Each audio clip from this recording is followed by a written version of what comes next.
and welcome to the Mac Gamecast. It's episode 46. I'm John Carr, as always, and today we have a real treat. It's been a while, but we have Sam, we have Casper, we have Lily. How is everyone doing? Doing well. Yeah, definitely. Nice to be back. As good as I can be, but I'm here.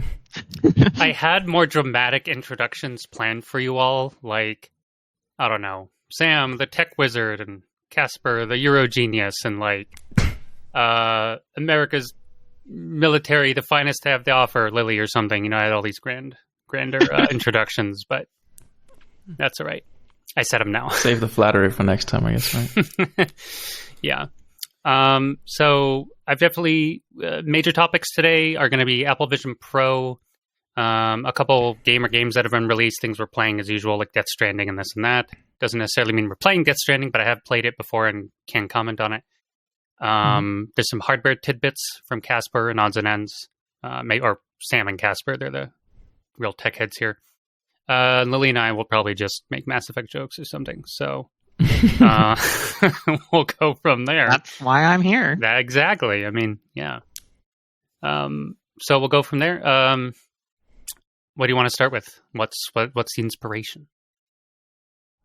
I mean, Vision Pro is the big headline. It's the big headline. It's the headliner. Right? You're not wrong. So let's start there. I guess that's as good as I guess AVP, Apple Vision Pro. When I see that, I think of the old like video Alien game or versus movies. Predator? Alien versus Predator, AVP. So that's funny. But I guess AVP is its acronym. I don't know if anyone's using that, but I've seen it all over the place. Okay, yeah. So Apple Vision Pro, unfortunately, I haven't been able to try one. Fun fact, there's actually no Apple stores in Vermont.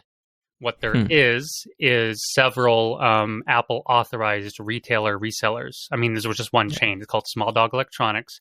They're cool. They basically have everything.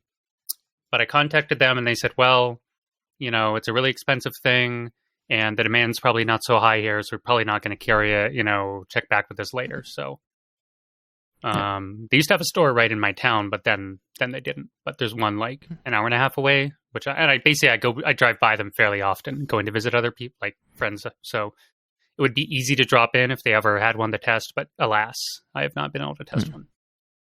Yeah, okay. I've not tried like the physical hardware.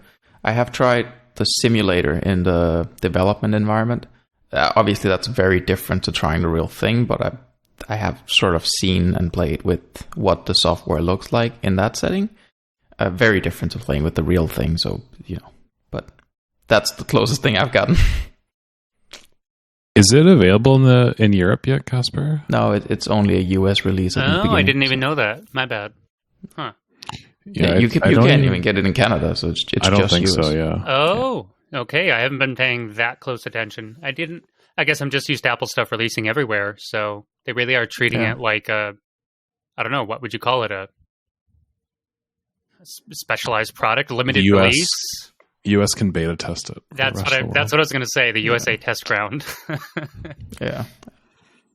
I mean, there are some parts of it that are even officially in beta, like the Personas thing. That's true. So, yeah, I don't know.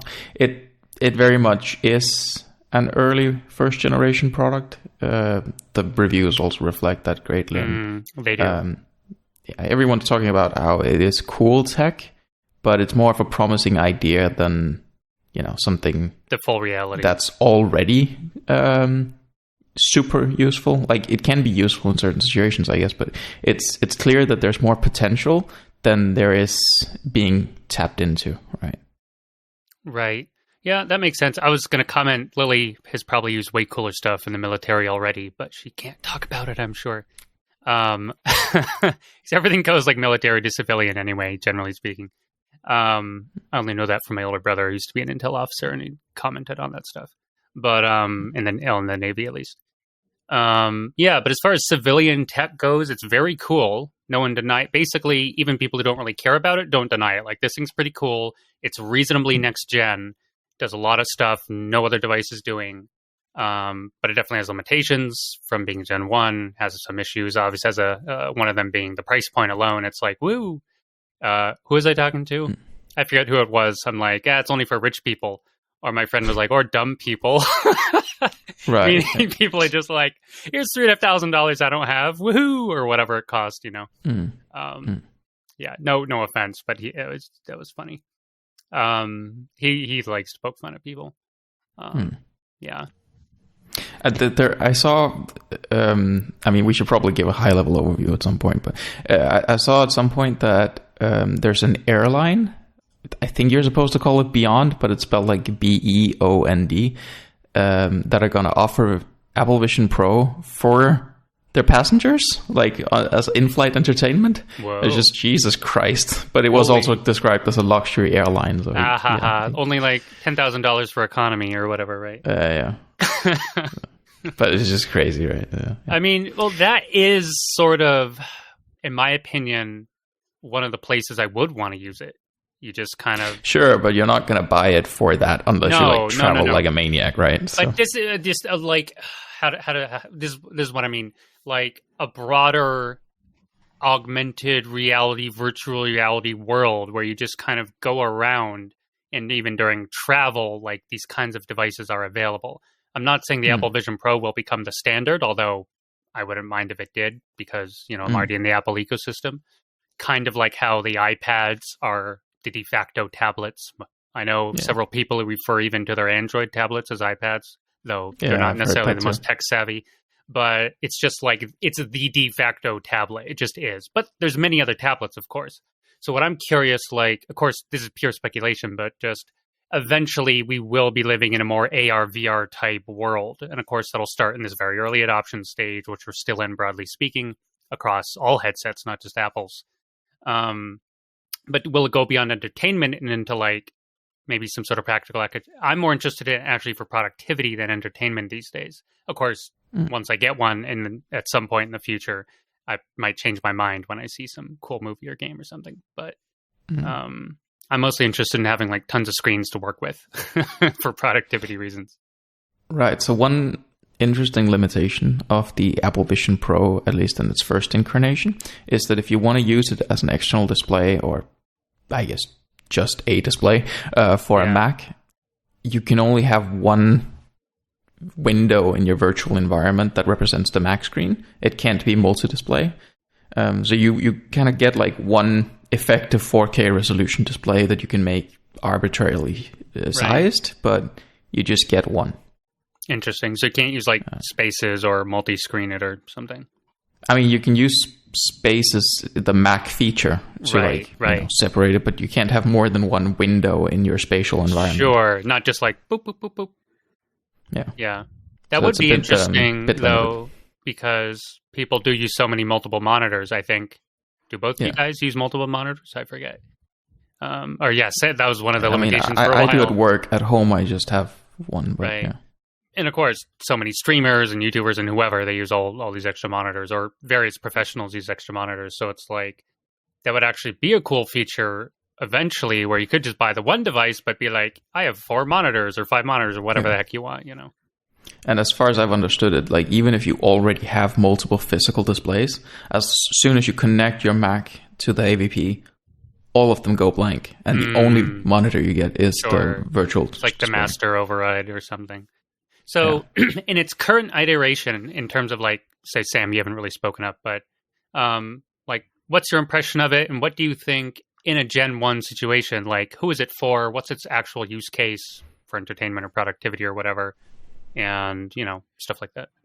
It's, I think the thing it does best is just like the augmented reality. Like the latency is like 12 milliseconds, which is equivalent to 60 FPS, roughly. I think 60 FPS is like 11.6 milliseconds. So it's, you're basically viewing... 16.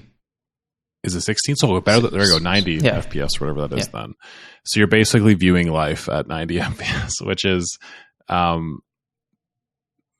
very impressive, like given other headsets on the market. Other headsets are a lot worse, and you sort of get that like either a screen door effect if the resolution's too low, where it looks like you're looking through a pixelated view of the world, or the latency is just too bad that you either get sick or it's just not practical for like real world use. Like I saw in, I think, MKBHD's video, he's playing ping pong with the Vision Pro, which is it wasn't high level ping pong, but that's pretty impressive if you can play ping pong and throw and catch a ball through you're looking at it through screens and cameras, like, and the latency is good enough to do that. I think that's the thing it does best. It's there's not really any killer app for it yet. Vision OS seems pretty well done, but yeah, just the low latency. And the other impression I got is, given what they did with the latency and the resolution and the battery life and everything, it almost appears like this is the earliest we could possibly get a product like this, because you can tell that M2 chip in the Vision Pro is just crying. Like, the battery life is like 2 hours, which if you compare like a MacBook Air with the same chip, you get what, 10 hours battery life, 12 hours battery life. Mm-hmm. So it's just slamming that chip. But I've also heard that the R1 chip in there consumes about the same amount of power as the M2 itself. Yeah. And then, 2 of those really high-res screens and all the sensors and all that.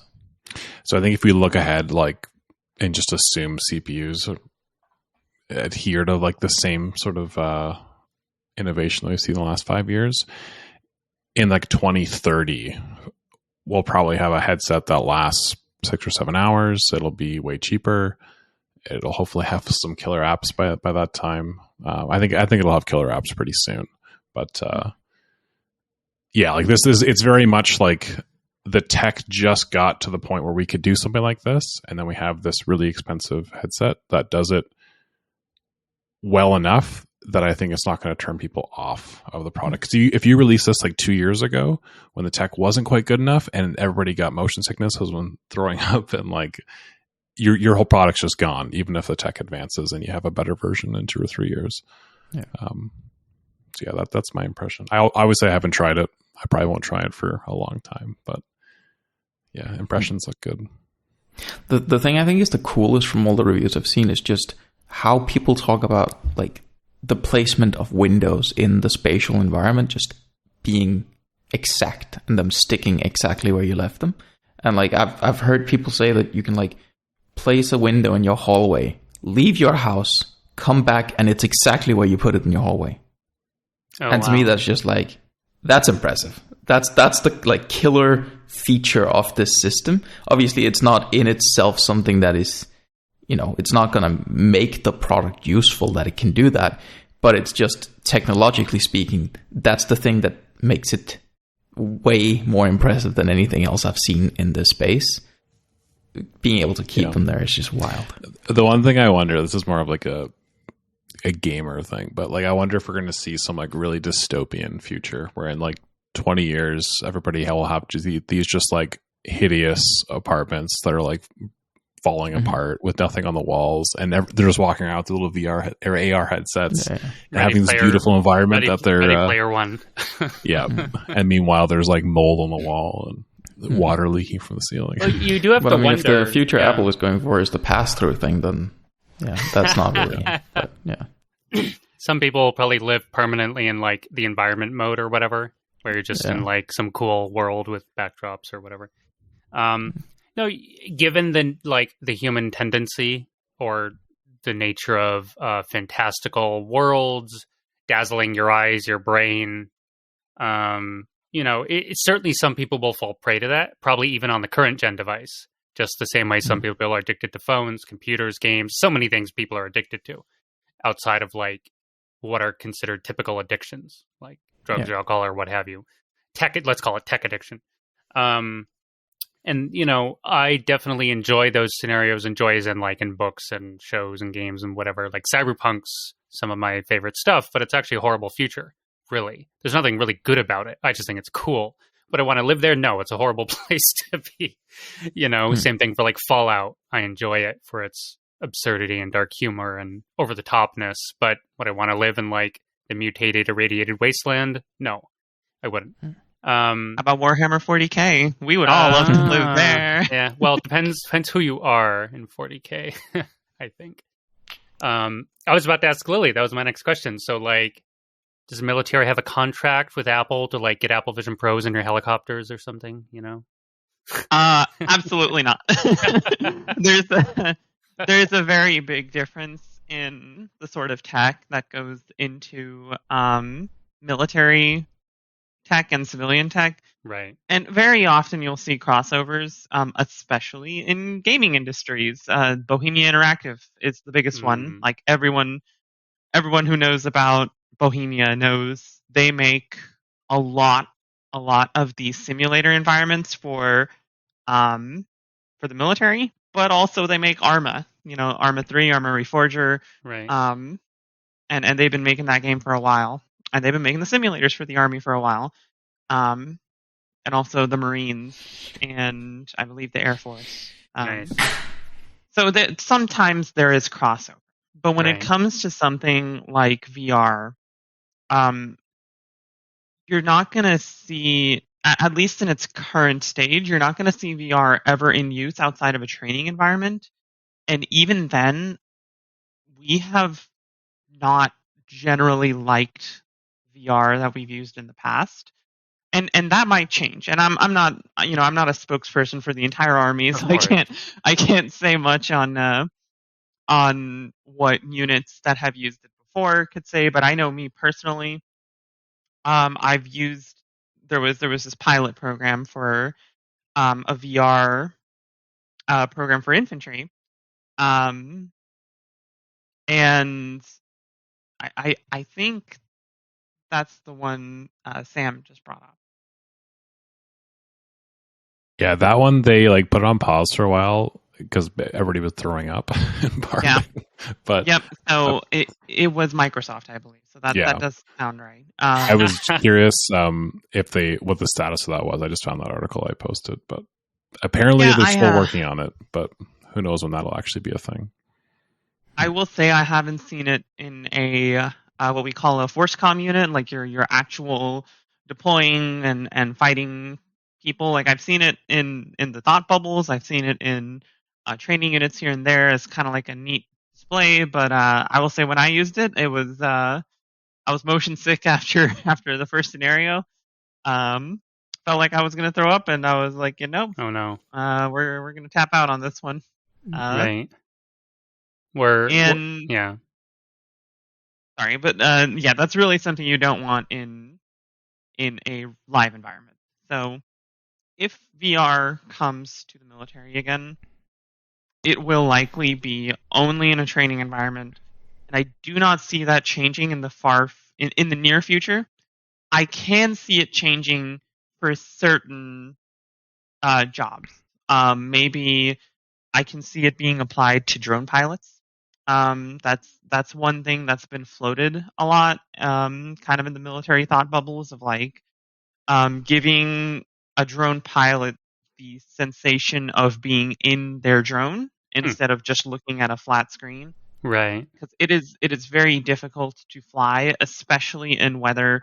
Um, a something you're not actually visualizing properly, and a flat screen does not translate to what your bird is feeling. Right. And I think that's the one biggest advantage that human pilots have always had over drone pilots is you're feeling the bird, you're in the bird, and you're not going to get the physical aspect of that if in VR. But at least that way, it's a better visualization of what your bird is going through, and that might let drones, at least the bigger and more expensive drones, get used in weather that might usually ground it and stuff like that. Um, and I can also see it being used for mechanics and those sort of support personnel. Just having like obviously maybe not having it on 24/7, but using it as like, hey, we need to pull up this technical manual or something. Let me slap on these goggles, and now it's right here next to this thing I'm working on, instead of, oh, I got to crawl out of the tank bay, go look at the TM, crawl back in, and little quality of life things. But then that also comes down to budget of like, where does the army want to allocate that? And right now, can't really see the army allocating that. And with the current price tag, Right. should we enter a future where VR is as easy as buying a pair of sunglasses, then might see that coming into more common usage. Makes sense. I also had a thought, especially for not just the military, but like general activities that rely on like some level of physical mastery or let's call it like talent mastery of your senses. You know, soldiers, pilots, right? You need good reflexes, good eyesight, all this kind of stuff in general, or at least most of them do, depending on their job. It's like, I wonder if excessively relying on stuff like VR and AR would like dull those senses because they wouldn't have to use them as much and they would just rely on the tech instead. Instead of being like, what do they call them? Script kiddies? You would be like a tech kitty, whatever like equivalent that is or something. You know what I mean? Yeah. Oh yeah, but I mean, there's the flip side of that. Every time new technology comes out, you have people saying, "Oh, this is making it too easy." You know, it's not going to be the same in a real world situation. Blah blah blah. And I'm sure if you go all the way back to the Romans, people are going to be like, these trebuchets, it's making it too easy. Back in my day, we had to use an onager, and you had to aim with your eyes, and it's like, okay. And it's always going to be a thing. So right. People thought pilots would lose natural abilities as we started introducing systems like fly-by-wire and GPS and whatnot, and it's not. Like you can absolutely train degraded. You can train without those systems in place, and you'll still get the same benefits of knowing how to not use those systems. But it's always better to have a system in place if it is available, if it provides a benefit. There's no reason to not take advantage of something that's there. Makes sense. Yeah, no, I agree with that. And I also think there's like a more general aspect where, if you're a master of using a tool that will make you overall better, no matter what you're doing with it, then certainly that's better than being a master who's a master of, doing the thing without any tools. You can also just learn to use the tools more efficiently and become overall better that way. True. But there is like a general concern about senses with respect to Apple Vision Pro, at least, and all VR AR tech as it is right now, I think. Because of the nature of the lenses and the screens and the camera feed and all that, if you're looking at pass-through video of something that isn't in your infinity focus, so like, I don't know how far away, but when something is far enough away, it's effectively infinity focus, and everything beyond that point is the same. Your lenses of your eyes have to focus to keep that in focus. If you're trying to focus on something that's closer to you than that in your real world, you will sort of get eye strain as there's a disconnect between how far it feels like it should be away and how far the optics of the VR headset actually makes it for your eyes to focus on. I don't know if that's going to have like any long-term consequences if you keep doing that, but it results in eye strain. And another fact is that the cameras will have a minimal focus range, so anything that's too close to you will just automatically be blurry, as the cameras in the headset can't focus on it either. So like this AR pass-through world, the kind of unanimous thing I've been hearing is that it works best when the real world is your periphery and you're not engaging with the real world, you're engaging with the virtual world with the real world accessible but not in focus. So you're aware of things going on around you even if you're not engaging with them as the primary thing. It doesn't fully seem to be like the augmented reality thing where things fully integrate with the real world. That's the key point of something like Apple Vision Pro. It's more you're doing computing and the real world is also there. Yeah. The other interesting thing, like going back to what Lily was saying with like tech what's the word? Like basically like tech replacing people, and like how it's not actually a thing. It's just, I think the huge thing is just it frees up mental bandwidth, or hopefully tech frees up mental bandwidth, so that if you were spending 10% of your brain power, I don't know, dealing with like the analog controls of something so your plane doesn't crash, if you can free up that 10% mental bandwidth, you can then focus on tasks that are more important than just like the analog controls of a system or something. And it also can change, this is more of a long-term thing, but like if you thought about, let's say a reality, I'm not sure if this is accurate or not, but like in World War I, World War II, where your like very analog aircraft had, I'm assuming, a fairly large strength component to flying it, especially in like really bad conditions with a stick and stuff. If you remove some of those barriers, you can then start looking at pilots that maybe wouldn't have fit the strength profile previously, or a height profile, or whatever it might be.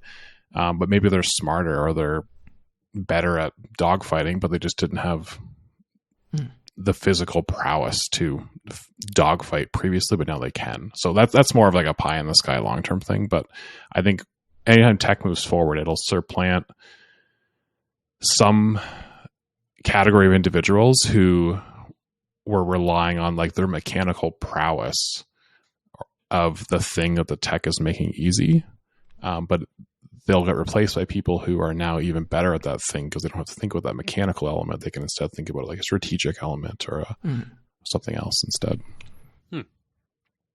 Yeah, I mean, there's this thing called the extended mind theory, where it can apply to most things. You know, a notebook can follow into the extended mind theory, or your smartphone or whatever. And as you say, you know, freeing up mental space, if you can, instead of knowing 10 things, know how to quickly figure out a million things because you have Google in your pocket, then yeah, you don't know those 10 things, but you effectively know 10 million things because you have access to it. Right. So, yeah. My main wish, honestly, isn't necessarily for like some big headset with all this stuff. I would just personally like some AR stuff. I want like a HUD for my life. That's kind of all I want. It doesn't have to be super fancy and high end and all this stuff. In one sense, I kind of wish it was separated from each other and not all lumped into one big expensive device. Maybe, you know, one day that'll probably be true. But yeah, that's kind of what I would like. You'll have like a health and a stamina bar. Yeah, exactly. Your Tuesday afternoon.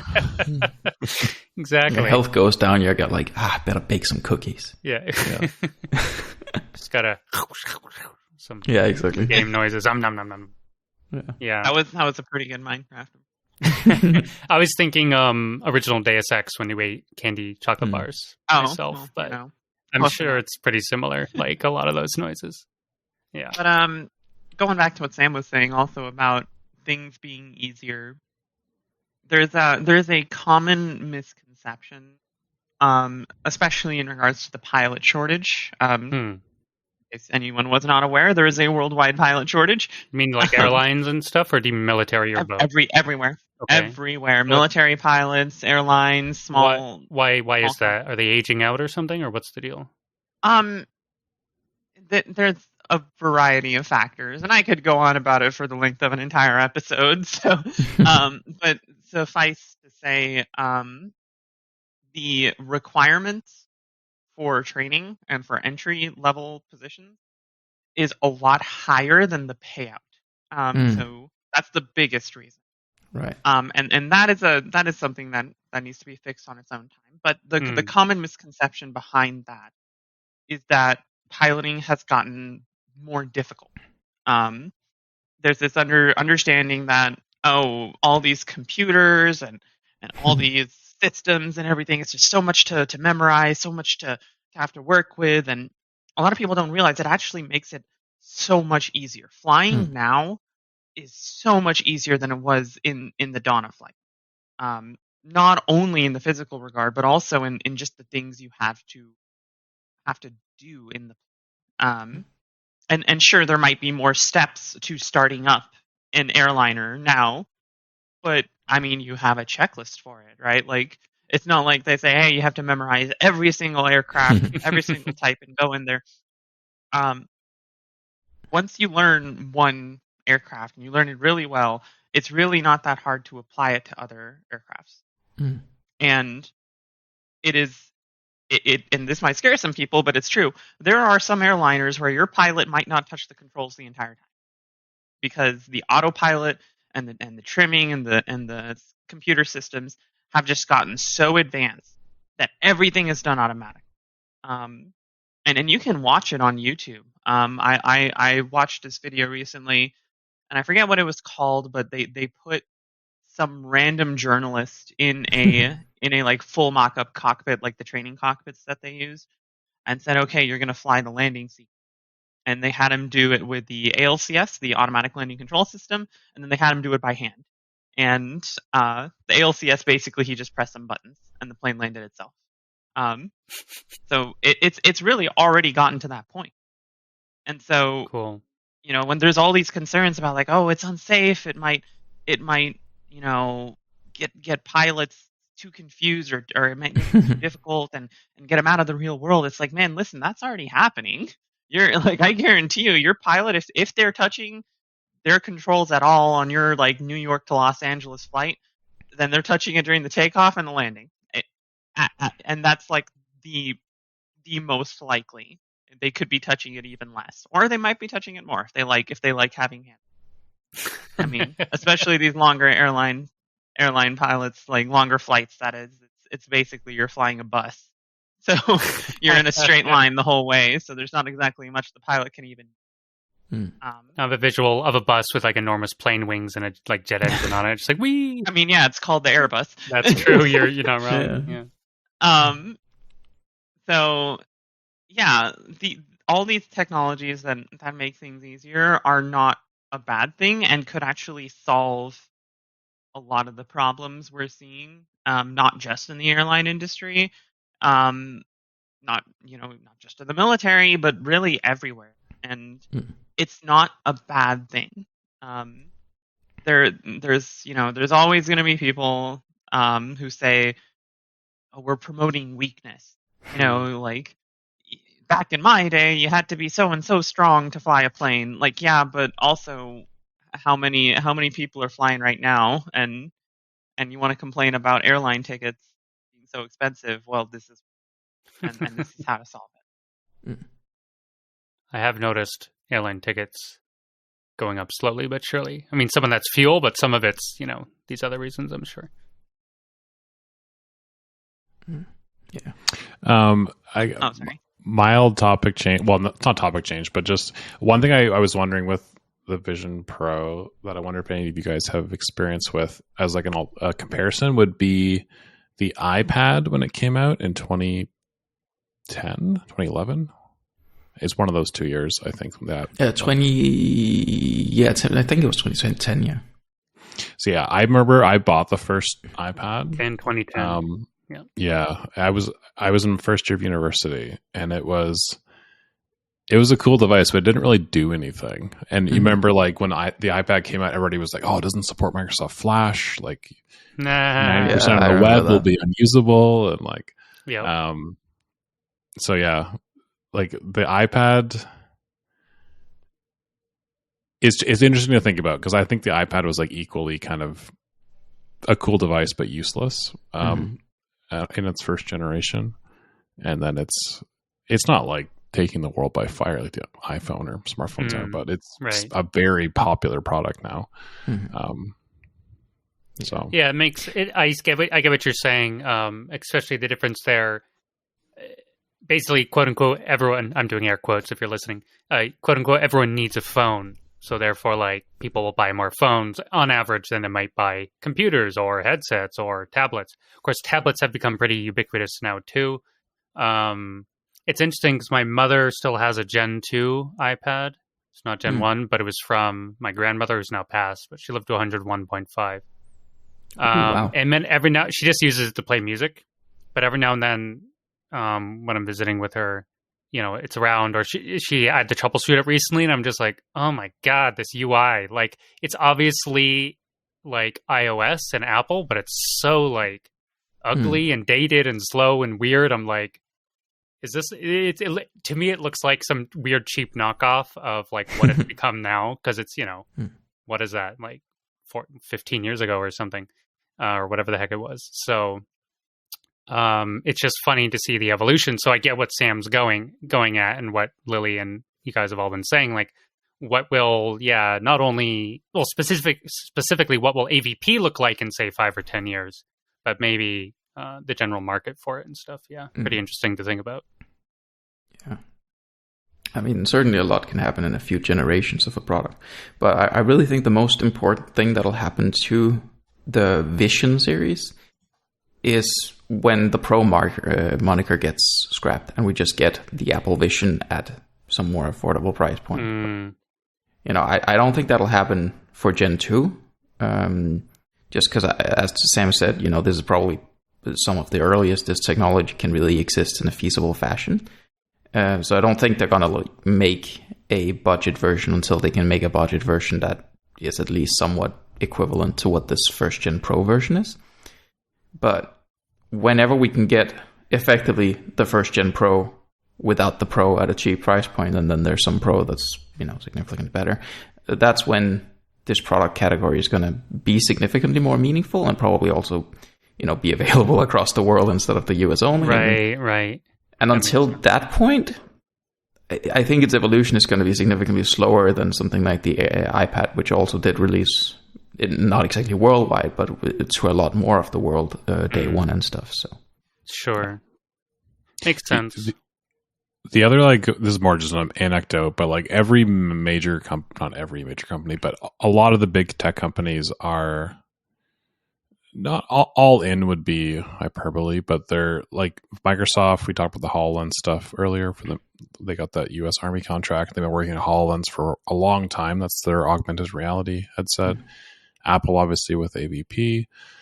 Meta or Facebook has been dabbling in that for a very long time.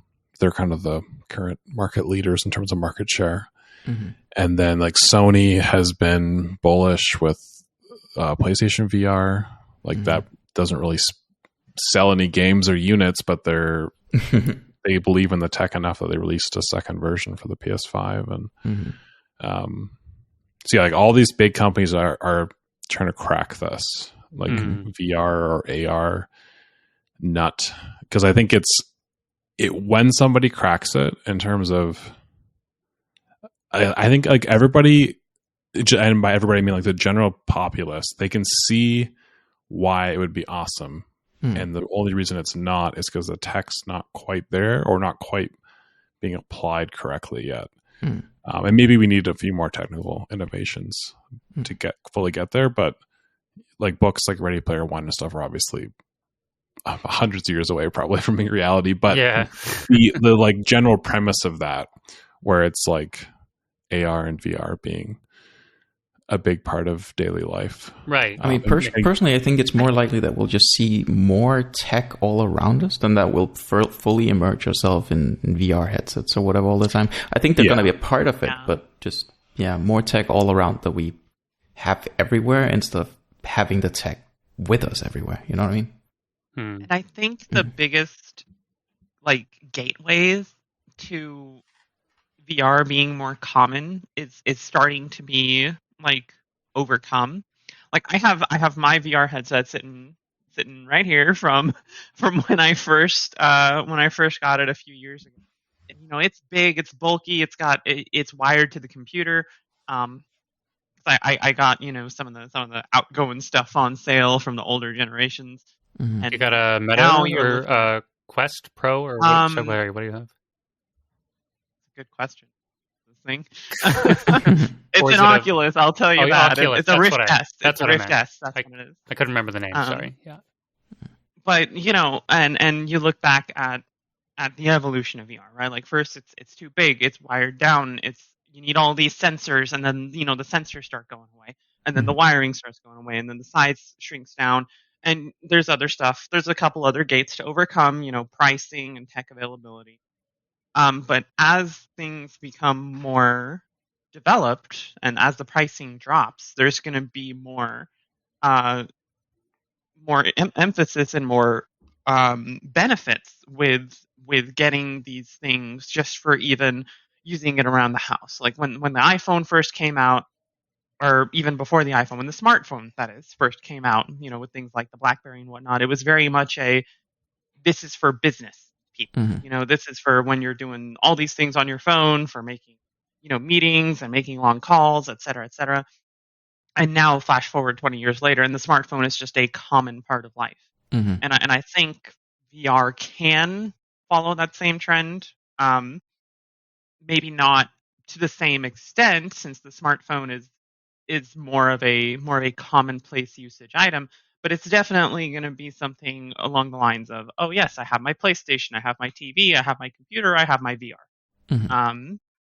And it is interesting to think now that you think evolution of tech, the first generations are always expensive, but also still have these bugs. Yeah. And then later on, the same bugs will later cause them to be cheap. Yeah. Like you might sell a cheaper version because it has those same bugs.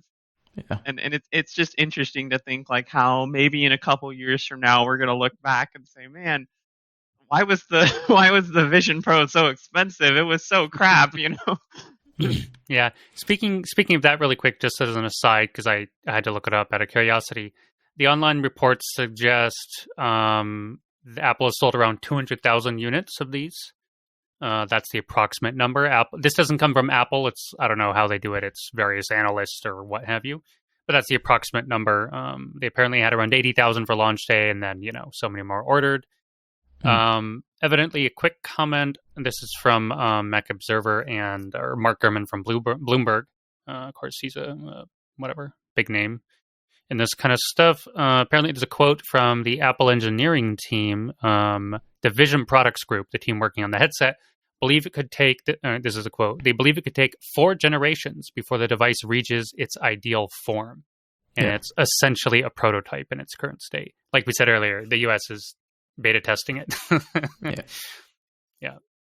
But like as Louis said, when smartphones first really began rolling out on the market, they were seen like this, business thing, and why would anyone else need it and all that. It's kind of interesting with the AR, VR, the mixed reality, vision, whatever Apple want to call it, spatial computing era, that all the other companies very much seem to like go, right, so the key feature here is gaming, and then we can try and shovel other features in there later, right? Where Apple is really reversing it completely and going, we consider all the other spatial computing aspects, and then maybe gaming can happen too, I don't know, right? So it's like a completely different angle on it, which may be its strength, but at some level it's also kind of its weakness, because everyone who's already engaged with the world of VR, well, they're going to look at the competitors and say, the reason we got involved in this is because we were interested in gaming on these headsets, and that product isn't really doing that well. You can play Fruit Ninja Plus or whatever it's called, but you can't connect it to your Mac outside of the like window mode and get the performance of a high performance computer. You just get the M2 in there, and you can't do massive VR games and all that. So they might be less interested in the product, but a whole new sphere of people who didn't consider VR because they didn't care about the games might be interested in it. So it's like opening the door to this product category for some people who weren't initially involved with it, perhaps, right?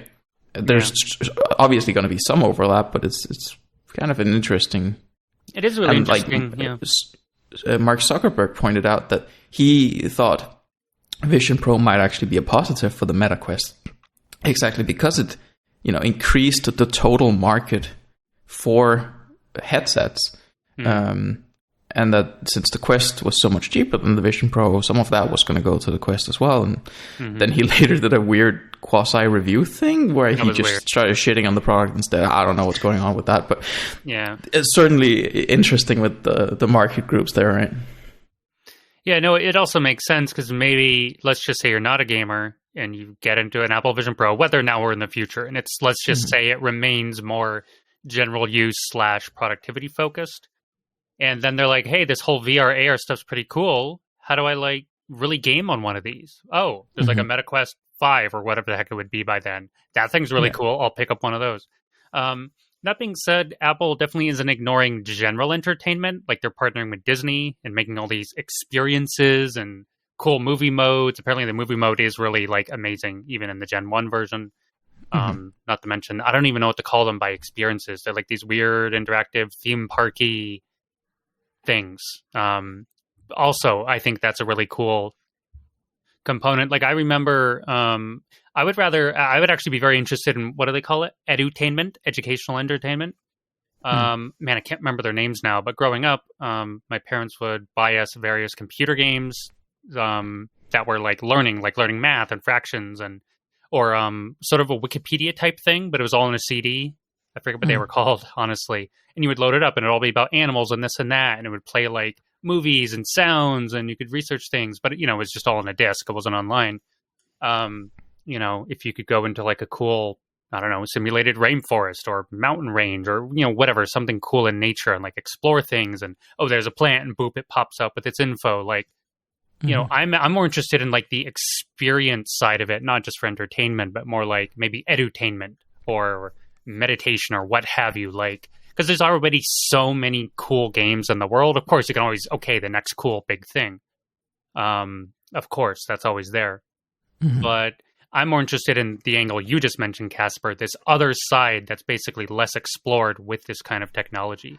I want to see more of that access. That's my thing. Yeah, it's just a shame that the Apple Vision Pro can't do the whole gaming thing as well, because like, there's definitely going to be games for it. As I said, there's already the Fruit Ninja Plus, and I'm sure it's a great laugh, and you don't necessarily need the most powerful thing, because, something like Beat Saber is also very successful in the VR space, and I don't know how demanding it is, but it's surely not like a massive AAA PC title demanding.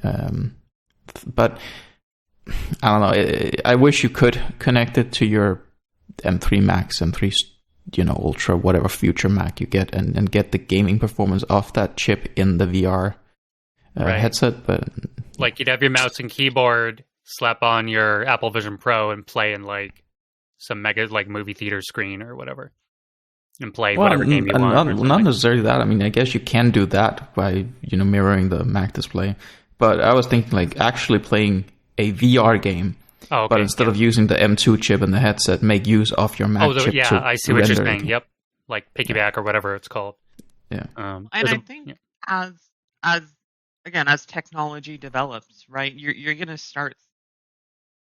Like it's the same thing with just computers, right? Like you might have a really really good computer that can run any game out there. You might have a mid-level one that's like, I can play like Minecraft and whatever and Fortnite and etc.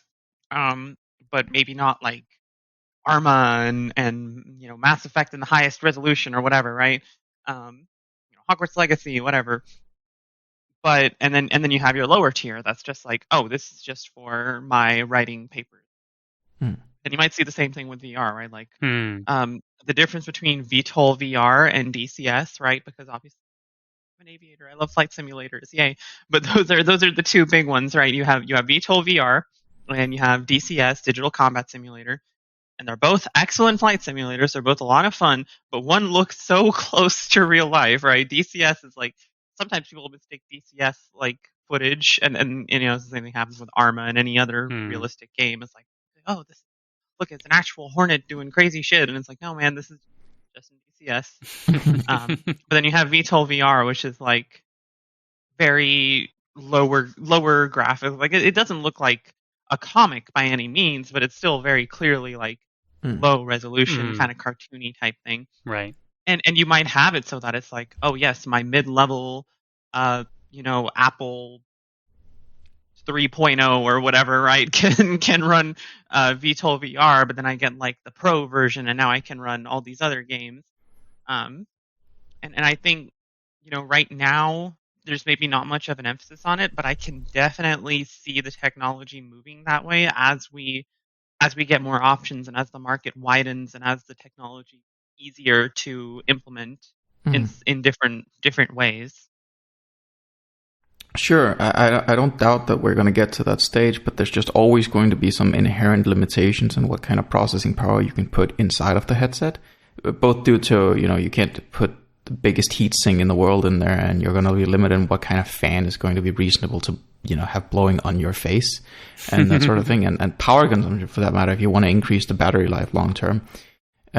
So by offloading the computing power to a separate device like the Mac you might already have, you would be able to render more impressive graphics no matter what, and you can upgrade that independently of the headset, which might still be excellent quality with the displays and all that. So I think that flexibility would be nice to have, and exists with some products like the Quest or whatever, that I think would be nice to also have on the Apple Vision Pro. But I get what Apple is going for. They want it to be a singular device. They don't want the complexity of that to fuss around with, and I get it.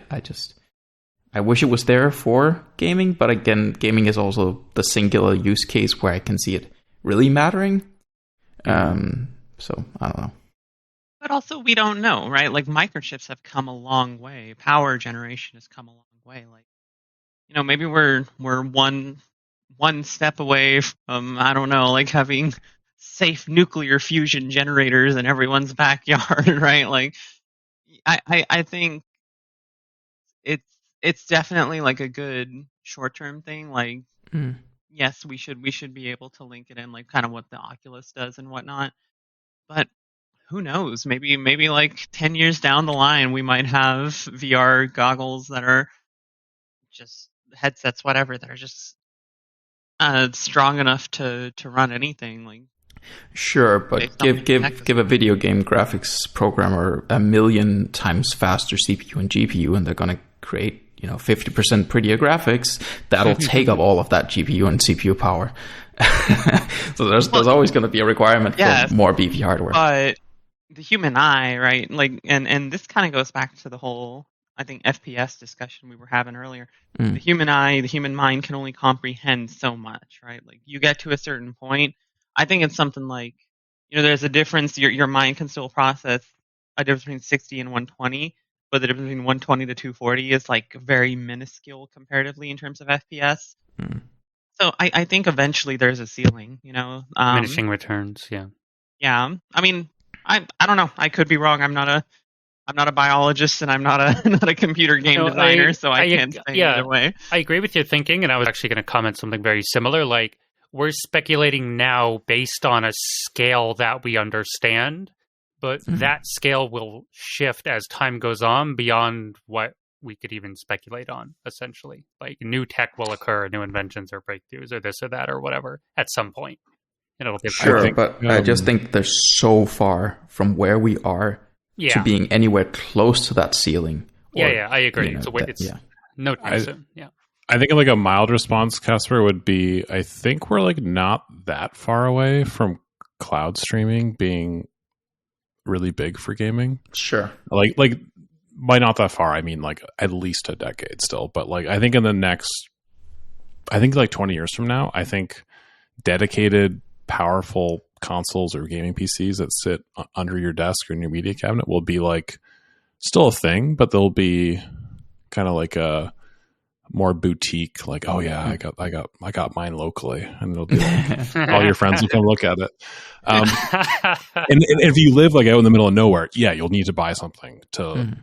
But let's say you live like I live kind of close to Toronto, Canada, like big city. I think everybody will just have their like processing center that's like 30 kilometers away, and I'm getting piped like supercomputer data at like a latency of like 1 millisecond through the fiber lines, and there'll be no need for like local processing for like, not like, obviously local processing will always be around, but really heavy lifts will just get done at the data center.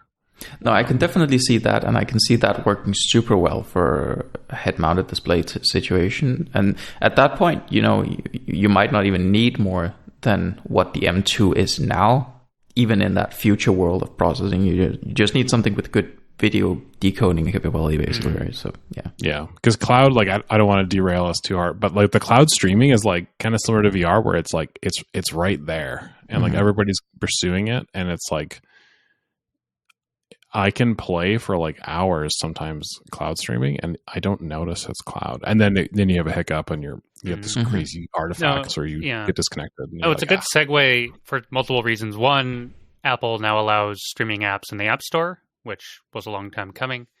But two, we've been talking about cloud gaming on this, not only this show, but even the previous Mac Gamecast show, which you three weren't a part of, but Ted was. Like, On Live was a thing back in 2011. And it was awkward, but it was like, whoa, this is cool. And I think what maybe me or Casper speculated or postulated, whatever the word is, last year or two, like, will there come a point where, we don't need to do this kind of heavy lifting and it is just being, offloaded to the cloud, haven't thought about that in a while, honestly, till Sam just brought it up. And it's an interesting point. You were just saying, Casper, LinkedIn with an appropriately, scaled headset that can receive input, output, decode. Maybe it has really nice speakers or display in it or whatever. And it's an interesting thought for sure. Probably the most next likely big step to occur, at least in relation to like gaming. Other applications or other applications, I'm not sure, but as far as gaming goes, it's probably very likely in that relative time frame.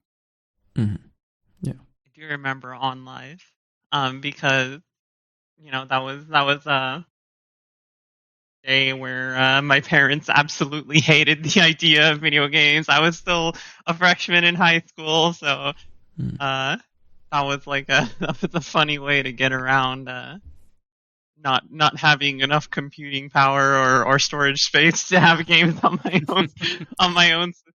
Oh god, that's such a throwback. I almost forgot about it. It was super cool because if I remember correctly, you could like play any game for free for like 20-30 minutes or something. 30 minutes, yep. 30 minutes. Yeah, the demos. That was fucking great. It was very good. But that was awesome. No, it was awesome, and you could just go and watch anyone play, which was like built-in Twitch, but like better, because you could just go click, and you didn't have to deal with ads and all this crap and buffering and whatever. Usually, I mean, buffering could be there, but everything was 720p. They had 1080p planned, but it didn't happen before they went under. Big dreams. I did do one, what did I review? Kane and Lynch 2. I reviewed for Inside Mac Games, and there was like a revolt because it was like not a Mac game.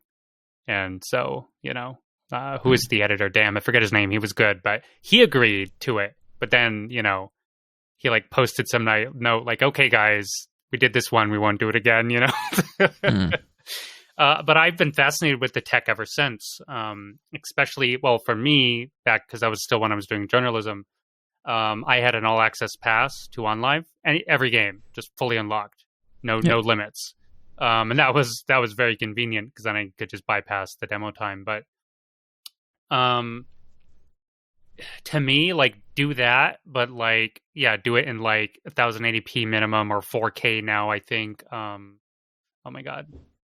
What's blah, blah, blah. And GeForce Now does support 4K now and 3D audio and like all this cool stuff. Like the tech is getting pretty wild even now. So like 5 years from now, 10 years from now, what does it give 20? It's just going to be like the main, like to me, the barrier isn't the tech. I think the tech's getting very close. The barrier is, at least in the USA, because we're behind on infrastructure, like widespread high-speed internet, like easy, cheap, reliable, other than like really extended remote places like Sam was saying, maybe you're somewhere remote and you still have like your local hardware or whatever. To me, that's a bigger barrier than the tech itself just evolving to where that could occur. That's what I think. But all of that always goes two directions. Because like one thing is how good internet you have. I have pretty good internet here, but I've never had a good experience with GeForce Now. And I assume it's because their nearest data center is far away from me, and relative to where my connection attaches to the wires, the latency is bad, right? And, it's also been a problem for the Mac App Store trying to deliver bigger and bigger files with games now being exclusive to it and stuff. I don't know if you guys watched it, but Andrew Tsai did he did a live stream where he was supposed to play Death Stranding. It was almost finishing download when he started the live stream, and then the App Store just crapped out and went like, download failed, try again. And he had like gigabit or something. He had fast internet. Right. I forget his speed. But the App Store was downloading at like 5 megabit. Because the App Store had slow servers. So like, yeah, the infrastructure needs to improve, not just on like our ends as the end users, but also, you need local data centers that are fairly close to you to get proper speeds for these sort of things. So the technology might exist, but we really need to expand on the infrastructure front. Yeah. Absolutely. I think every like major city will eventually have their little mini data centers. Like for all the big players like Apple, Nvidia, Google, like little players won't have that. And if you're within like, I don't know, 50 kilometers or 30 kilometers, whatever, it'll be a nice experience. But the other thing is all the companies that sell stuff, like games especially, they would love to not have you ever have to wait on a download. Like imagine like you're on Steam, all your friends, like Helldivers right now is the big popular game. 2 of your friends playing Helldivers, like, play Helldivers, but you have 100 meg down internet. And you're like, okay, it's going to be 5 hours to download it. And then I got to wait for it to install. And maybe I don't have enough disk space. If you could just click play and instantly be in their party in 10 seconds, you're going to buy that game right then and there. So like I think the hours and gigabytes of space required locally right now is like a huge, not huge is the wrong word, that's hyperbole, but I think a lot of people would buy a lot more games if you could just click play and instantly be playing the game. And that was one of the things when I used Stadia a little bit, just as more of an experiment. It was really cool and almost surreal.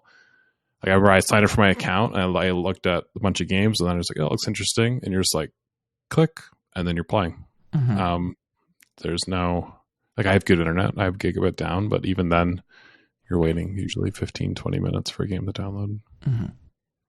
I mean, the consoles did a thing at some point, and I think it sort of faded in how popular it is for developers to try and integrate with. But they did a thing where, you start the download, but then you could start playing at like 15% or whatever. And you didn't have access to the whole game, but you have access to the beginning, and so the rest would download while you were playing. And, you might stumble upon a loading screen that's like, well, you're going to be here for a while because we're still downloading this level, but you could get started quickly. Something like that, unfortunately, never happened on the PC, on Steam or Epic or whatever, but it could be pretty cool if any of Blizzard did it for most of their Blizzard stuff. did it. Okay, right. Yeah. Just Blizzard. I haven't seen anyone else do that. Yeah, okay. But like more widespread adoption of that could also sort of mitigate the waiting problem, I guess. But cloud streaming would definitely just solve it effectively, right? Instant access. Yeah. But also on the topic of like data center locality, something Netflix does that's pretty cool is that they have agreements with a lot of ISPs, internet service providers, for those at home, if you don't know the abbreviation, such that the most popular aspect of their catalog is going to be duplicated at your ISP. So when you try and watch some Netflix content, you don't need to go to Netflix servers. The most popular content is already cached at your internet service provider, so you just get it straight from them right where your wire connects to the bigger internet. Nice. Yeah. More stuff like that. I mean, that's where our current world is obviously very divided. I don't mean like politically or whatever, that may be there, but I mean like there's lots of corporations competing for similar parts of the pie, as we're talking about. And in something like Ready Player One, there isn't multiple people. There's one giant company. They run everything. I forget even the name of the company.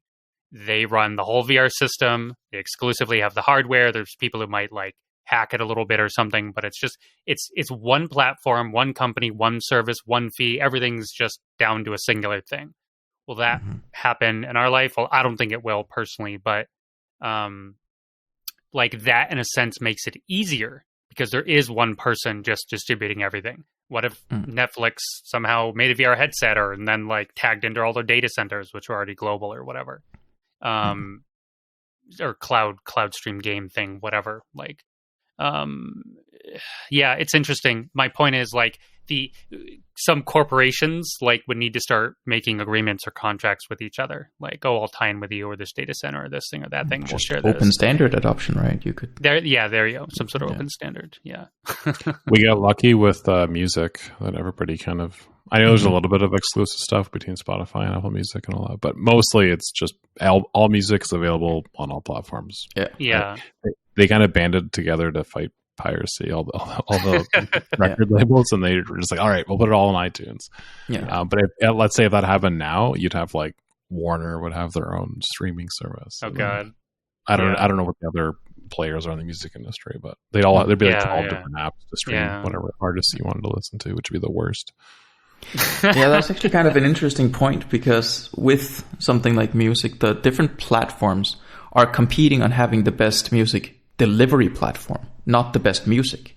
And I think it's actually kind of a shame that, maybe game streaming services, but definitely something like Netflix or, Amazon Prime or the movie and show markets, even if one of them has a terrible delivery platform, you hate interacting with the UI and their servers are slow and all that, their content exclusivity means that they kind of win by default if you want to watch that content.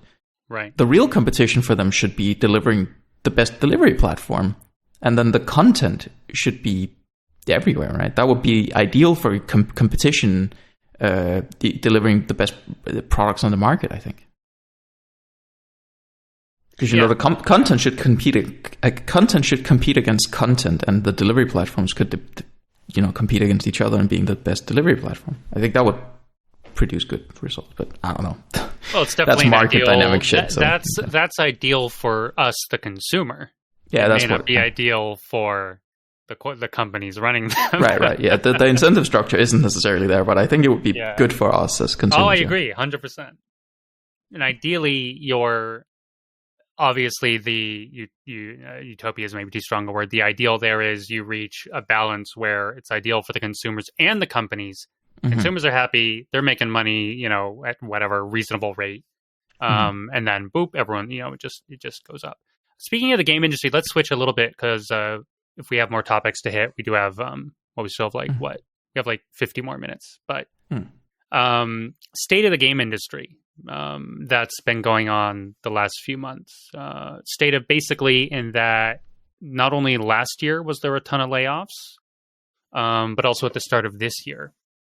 I forget the exact number, but like Microsoft, just promptly after acquiring them, they laid off like a huge amount of people, like almost 2,000 1,900 people.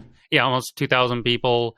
Tons of studios have been getting shuttered left and right, even like some notable ones. To be fair, some of those studios released games that just flopped so well. With the way things are these days, unless you're maybe a big AAA studio with a large pedigree, who can afford to release a flop and then come back from it, aka BioWare, haha. Newer studios. Yeah, sorry. I mean, they're still making a new Mass Effect and Dragon Age, so, they can redeem themselves. Allegedly. Yes, they can't. They have the potential to. Oh, you mean allegedly they're making it, or allegedly they could redeem themselves? I mean, yes. Yeah. Both. Both. That's true. We haven't seen any photos or whatever. But I am hoping for like a super cool next gen Mass Effect game I can just get lost in. That would make to me that could be like my sci-fi Baldur's Gate or whatever. Like, let's go. But that's another topic. But the point is, it's interesting. And again, seeing as we were just talking about market dynamics, apparently what's driving a lot of this, even some successful companies, some of it is shareholders. I think it was Embracer Group. They released some sort of, let's just call it poorly worded statement, like, we only take all our, I'm paraphrasing, but like all our actions are to simply maximize shareholder profits or something. It was like very inhumane. A bunch of people had been laid off. Inhumane's maybe too strong. Like it was kind of callously worded, know. And then Larian Studios, of course, at Baldur's Gate 3. Sam and I did a review episode of that. We've chatted about it before. Otherwise, they've been winning awards like out the wazoo for Baldur's Gate 3 deservedly. And they recently were at, I forget which Game Awards show. And they took a moment to talk about the industry and just say like, hey guys, like, thank you for our success. We don't have any shareholders. We don't have to think about them.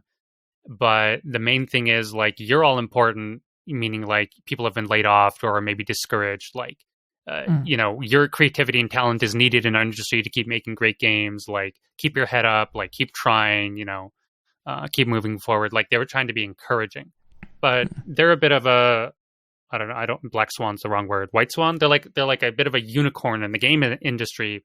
They who were an indie who have grown into be like a mega indie or whatever the word is, to release AAA games. Obviously, Baldur's Gate 3 is like the ludicrous hit of the decade or whatever, but not everyone can be that. Most of these companies are beholden to someone else. So many of the big names we all knew growing up have been purchased by someone else. Microsoft, Blizzard themselves merged into Activision, then Activision bought by Blizzard. Dozens of studios or whatever were bought up by EA, and there was all kinds of interference and weird stuff going on, and like takeovers of management and engine disparities and all this like nonsense that basically hindered the game development or whatever. So, but the main thing I wanted to ask you guys is, so all these layoffs, and because I don't want to sound mean or indifferent or whatever, but I do know in some industries and cases over COVID, there was a lot of free money and a lot of people got hired on in various, especially tech sectors, basically jobs that were just like kind of whatever, at least in social media places and stuff, allegedly anyway. And then kind of when things tapered back down, a lot of people got fired and it was like, oh my God, there's like huge layoffs. But at least in some cases, it was just like kind of unimportant jobs, or maybe the extra money ran out or whatever. So I wonder, did the game industry get affected by that? Or is it just kind of like things coming to a head because especially bigger, like AA or AAA games do take years to develop. So maybe they started working on it in 2020 and they release it in like 2023 or 2024 or whatever. And then it either does well or it doesn't. And then people get laid off. And I guess just what do you guys think about it in general? Yeah, I've been thinking about this a little bit. Like I listened to some other podcasts where I touched on it too. I think I don't want to sound callous because it sucks when people lose their jobs, especially if they like relocated across the country or something for that job.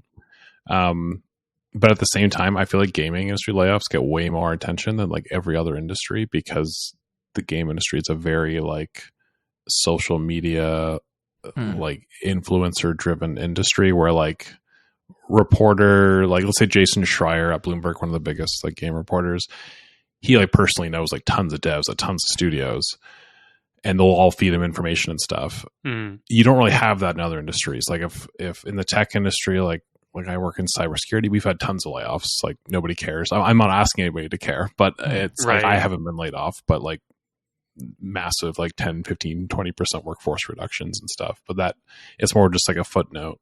Whereas in the game industry, it'll like trend on social media and stuff. And that's fair and that's valid. And I think it sucks. But I also think people only have so much, like people, meaning the general public, only has so much empathy to go around. Like you can't care about everything as an individual. You have to kind of pick and choose what you care about. Sure. And that's not to say like things don't matter or they don't suck, but it's more just like if you try to care about everything, you'll just be super depressed and that's not good. And not every battle is yours to fight. But to your point, John, COVID, like 2020, 2021, massive record profits for game industry.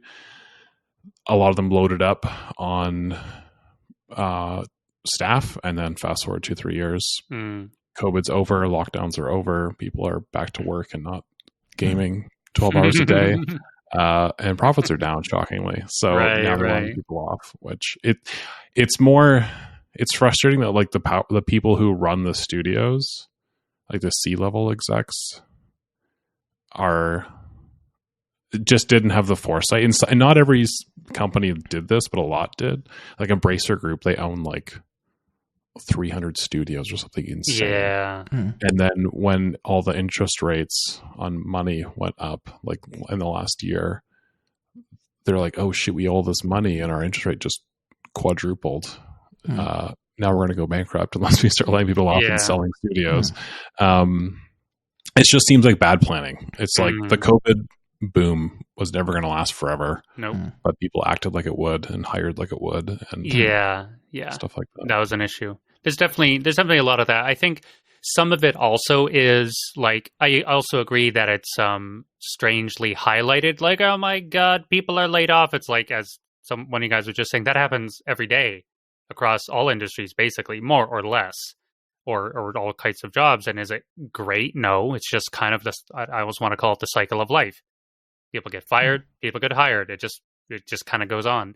Sometimes it's unfair. Sometimes it sucks. Sometimes you could say, well, you tried and it didn't work out. Maybe you released a bad product nobody wanted. Maybe your game wasn't very good. And in my opinion, in 2024, if you wanna go big, you got to make a good game, or you may even have to make a great game if it's a crowded genre. You can't make an okay game and just be like, we're going to keep all our jobs and our studio is going to make a lot of money. It's like, nuh-uh. Gamers have limited time and money. Even people who game 12 hours a day, like there's a lot of good games to compete for their attention.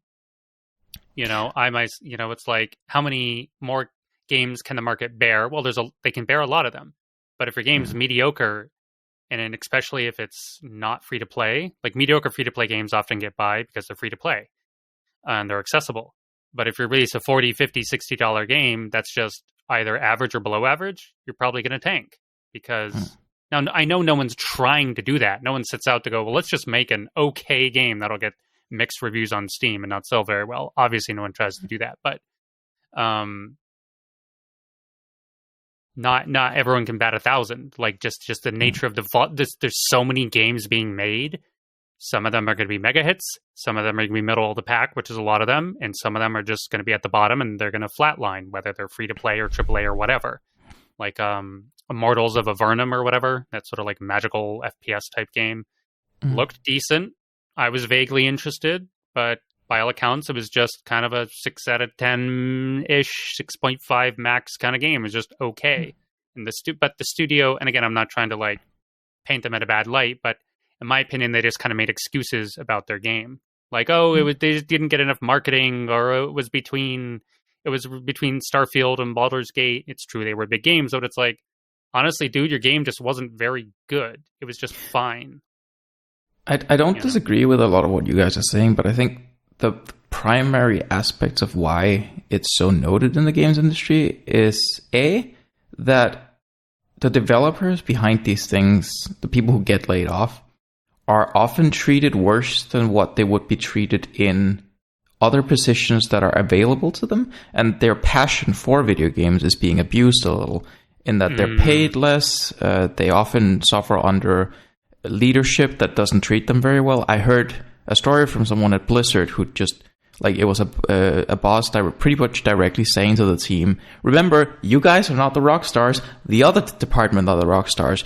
You guys, you're supposed to make them shine. And then, everyone in the room, the B team, they all heard that and just started leaving the room. And the boss man was just on stage going, what did I say? What's wrong? Like, didn't understand that. And this was in a morale boosting speech he was doing that, right? Oh my God. Wow. And he, in his apology that he was forced to give by the board, right? Right. He said the same thing again. He didn't understand what was wrong. So I think, like, yeah, these people could get better positions with the skill sets they have, but they choose to be here and it's being taken advantage of. Right. That's one side of it. And I think another side of it is that, as you say, the game flops. It happened. It happens, That's the situation of things. Fair enough. People have to be laid off. Didn't go that well. The managers who made all the bad decisions that led us to this point, the people who make the PR blunders, the people who make the decision halfway through to say, wait, scrap everything we have, let's start again, and that's the cause of everything feeling rushed or whatever, they fail upwards. They get promoted. Right, where all of the people who just did the groundwork they were told to do, well, there's the door. Leave. Right? Yeah. That's the major so, bummer. like, the responsibility is not necessarily in the hands of those who were responsible always. And I think that's a shame. It doesn't really result in anything good. Well, that's probably the main point, and I don't think that's exclusive to games. That's, I think, no, true definitely a lot of, not. But it's true that as gamers, and it's true the average, I don't want to call them grunts, but the basic employees of a game studio, they're gamers like us. They're passionate like us. Yeah. And it's probably true, definitely in some places, even in notable studios. Let's take CD Projekt Red, Cyberpunk. That's a notable example. They went through like outrageous crunch to push the game. They had all sorts of dropped features and like weird, like lying to investors and like, bad management. But they were fortunate that, in a sense, you could say like BioWare, they had released such good games previously. They had so much goodwill and so many pre-orders. They failed forward. If they were, that being said, I do still think the launch of the game was like overhyped on how bad it was, because the game was still good. It just was like kind of a 7 out of 10 instead of a 10 out of 10 where it was supposed to be. I don't really know if they experienced layoffs, but I know their like stock dropped and they lost tons of money, and there's investors sued them and all this stuff. So like some people, they can get in a terrible situation through their own bad decisions and still get out of it. But it's true, a lot of people don't, and they do get laid off and they do get fired and this and that. And like, that is too bad. And it would be nice, that the people who ultimately made it happen were more accountable. I don't know if is this just like corporate culture? Is it like who you know? Like, I don't know how they're insulated. I don't really know how all that works, because I've never been part of anything than like a 10-man web team before. That's like the largest group I've been a part of in work. And we were a distributed team anyway. We weren't like all in one place. So I've never been a part of like a big group of people and how that works. Just, but it is too bad. So I do hope, if I sound indifferent, it's probably because I'm a little more distant from video gaming these days. I'm spending way more time board gaming and whatever, playing. I got into Warhammer 40K now, tabletop, which has been a good time. But I remember being really passionate about certain studios, like huge fan of Blizzard. I haven't really been for a long time, so it's kind of like whatever. Used to be a huge fan of, oh my goodness, who is it who made all the BioShock games? 2K? Well, that was a publisher. I forget the developer exactly. But then I don't know, or who is it, or whoever made the Borderlands spinoff. Oh my god, the pre-sequel game, for example. It didn't sell very well, so they only made like one DLC. Then they got shuttered, and I was like, I remember feeling like I was like, this is so unfair, this is outrageous, and I was in forums and commenting like, this game is good, how dare you lay him off, let him, give him more a chance, and like, I was really passionate about it, and I'm sure the developers that got fired were pretty passionate about it too. So I do remember being more attached to all of that. And I was just as a consumer gamer rather than, I wasn't directly affected beyond like, oh no, my favorite, like maybe this game doesn't get a sequel or something. Poor me, I still have my job and my life and my other games and whatever. But there's no perfect situation for it. And it is a combination of factors. I just thought it was interesting because it does keep making headlines. Like, boom, here's these people getting fired and studios closed. But I haven't as seen, Sam said, you can't care about the hurt of all 1,900 people who got fired. No, but you can care about the fact that it happened, and that's a shame. But you can't care for all 1,900 people. That's not feasible for an individual, right? What will be more like the real cracks to me will be like, I need to see like a pillar of the industry shut down. Ubisoft like cracks, Blizzard or Activision cracks, or someone like enormous, EA or or BioWare. Let's hopefully not, but let's say Dragon Age and Mass Effect flop. They're probably not gonna survive that.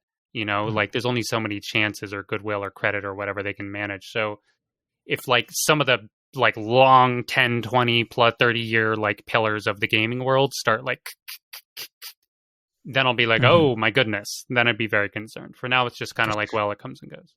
On that note, like this is more, I'm trying to find the article. It was referencing other podcast I was listening to.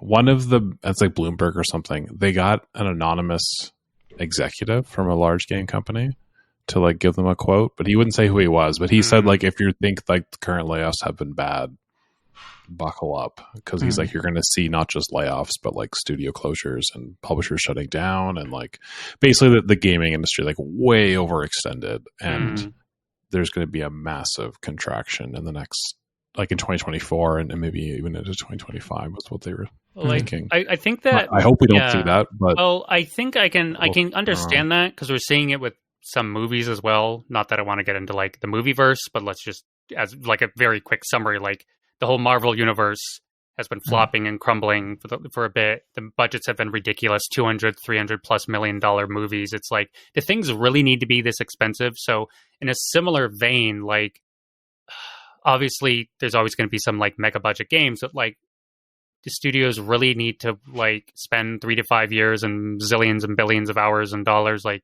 making some crazy game. Like, could they scale it down and make something a little more streamlined or a little less expensive? You know, or maybe they'll be forced to just because of the environment and stuff. Like Blizzard's, there was this other, I linked this about a month ago or whatever in late January. It was, they also canceled their survival game that was in development for like 6 years or something ridiculous. It's just, it just got axed, you know? I mean, I personally thought that it sounded lame. It didn't look interesting. I'm like, why is Blizzard making this game? Like, just make StarCraft 3 or something. Like, come on, guys. Like, I don't know. I think it's very, very interesting, Casper, the leadership side of things. And really, like, you know, people like memeing about gamer culture. You know, it's always like a thing in movies and YouTube videos and whatever. Like, oh, gamers are a certain. But you look at some of the reports that have come out of these companies, and it's surprisingly true how much of that carries over. You know, with gamers being, I won't say like gamers in general, but like the stereotypical, like regular, bigger tier gamers being, you know, very callous, very not very charismatic or thoughtful. And yes, things like Riot Games and Blizzard, all the reports coming out of there about like the sexism, the racism, the sheer, you know, classism. I think Bobby Kotick threatened to like kill or murder someone or something, and he was like, "Ha ha ha! Yeah, just kidding, ha ha." I mean, and like people were making like just rape jokes in Blizzard departments, or right. What's it, Blizzard? I think so, or they were cute, or it was I think it was a Bungie or something, maybe. Yeah, but and it's just like you look at that, and I think part of it is systemic.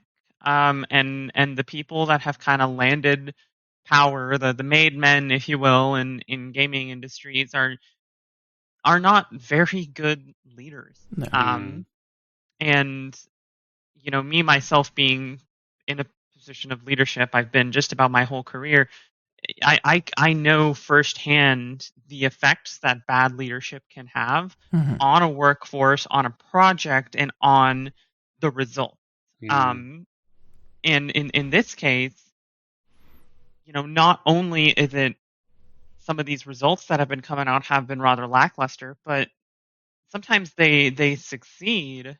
You know, they make good games, they make a profit, and people get laid off anyways. Yep. And that's where it comes back to, okay, who is really the problem here? This one CEO or COO or whatever that's getting paid as much as all of these workers, or is it these workers? You know, I'm inclined to believe if there's an issue, it's really reflective on the leadership. And we know from the leaks, from the stories, from the lawsuits that there are leadership issues with just about every major company. So I think it is a little nuanced of a situation. It's not little. It's a very nuanced situation. I mean, COVID definitely still has a factor, and the economy being tumultuous, and you know, the very nature of entertainment markets being so unpredictable. I think all of that plays in, absolutely. But the lack of planning and foresight and the lack of effective leadership is probably what's causing that way more than any job market. Yeah, that makes sense. I would agree. But with mass layoffs like that, you're also like, I think leadership there might underestimate how difficult it is to scale up again after you scale down that much. Because if they ever need that capacity again, like it's not like you can hire a developer and day 2 they are full speed, right? It takes a long time to get familiar with your internal tooling, the code base, all that jazz, right? So you can't just, you know, hit the throttle and you're going at full speed. Yeah. And as you said with the like classism thing, another story I've heard from Blizzard, from an ex-developer, or sorry, ex-tester there. He worked in the QA team. He's now a software developer. Pirate Software on YouTube, I think is his name. But he said that you were given these badges at Blizzard where the color denoted what department you worked in. And he had some color to denote he was a QA tester, and he was giving his ideas to a developer. And initially, the developer was very receptive to his ideas and thought he was, he's giving interesting ideas. He could see him look at his badge and disconnect from the conversation. Right, like, you're not on the same level as me, so I can ignore you now, right? Yeah, I mean, to be fair, the majority of these stories have come out of Blizzard that Lily was just referencing. There were others. There was a few at Ubisoft. It wasn't, enormous, but I think it's more or less handled now. There was a couple at Bungie, but, Activision Blizzard has been just this, this, leaky, weird rocking ship for a while. It's interesting. Something like CD Projekt Red, I didn't hear, their management issues are more just, they mismanaged the project rather than they abused people or had this asinine culture or whatever. I didn't hear stuff about them. So there's also different kinds of mismanagement and mismanagement of people and all this stuff. What I would slightly pivoting, but in an adjacent sense, obviously it's easy to have 2020 vision or sit here as a gamer and consumer, and speculate. But I just noticed that some companies, they chase a current trend, but it takes them 3 to 5 years to make the game. So let's say extraction shooters. Bungie's making an extraction shooter. Marathon's an extraction shooter. The next Marathon, it's what the shit? What do you mean Marathon's an extraction shooter? What is this nonsense? To me, well, I think it's nonsense. Maybe it'll be a big hit. I don't think it will. But we see some companies or what's their name? The guys who made Arcane Studios. The guys who made Prey and Dishonored. They made Redfall, this weird, random co-op-y, big companies will release a new game that's a trend that's already passed because it was hot 3 to 5 years ago. Obviously, not everyone can just have perfect vision and look ahead and go, we're going to shoot a hoop and land there, and it's going to land exactly where we want. But you can see it being more rewarded, again, using Larian, they didn't make a new genre. They just made a really good version of something people already liked, RPG games. People like a good RPG. People like a good single-player game.